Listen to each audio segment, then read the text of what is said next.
Bunun mantığı ne diyor? Ama soba da seviliyor abi. Çok soğuk olmaması. Selamünaleyküm. Şöyle de bir şey verelim. Teşekkür. Kaç başkanımız var? 4 tane var, 2 belediye meclis üyesi, 2 memur. 94 tane oldu. 94. Hepsi yeni. Hastane mahalle. Ve bu sefer daha konforlu otobüsleri Hepsi devreye öyle. sokuyor.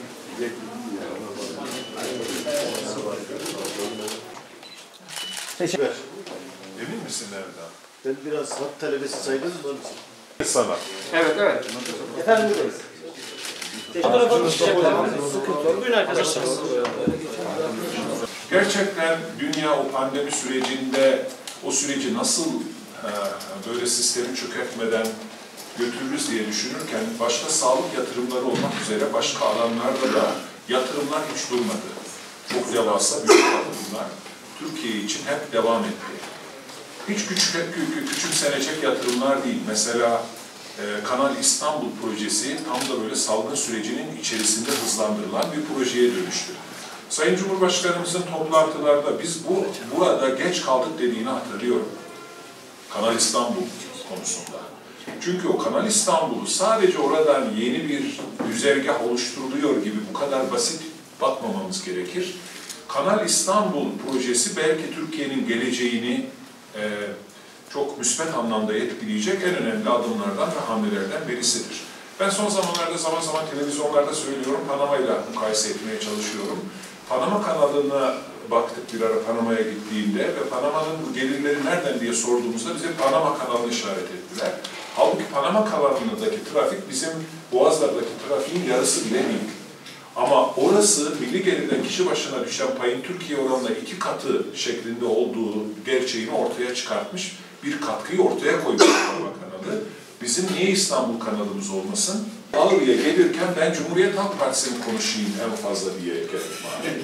Fakat işin ters tarafı da bu işi en iyi bilen birinin yanında Cumhuriyet Halk Partisi'ni alacak. Cumhuriyet Halk Partisi, benim gördüğüm Cumhuriyet Halk Partisi.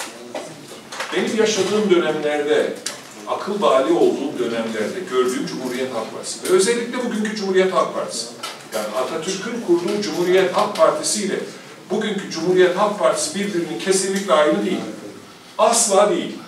Çünkü Atatürk'ün kurduğu partinin adı Cumhuriyet Halk Partisi idi. Cumhuriyet vazgeçilmez bir şekilde o partinin zemini olarak ortaya kondu. Halbuki bugün böyle değil.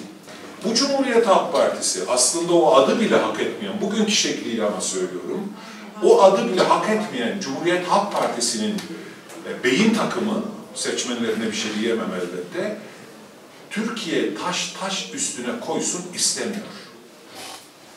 Çünkü Türkiye bu şekilde müsbet gidişatını devam ettirdiği sürece kendisine yine de daha fazlasıyla sıra gelmeyeceğini düşünüyor.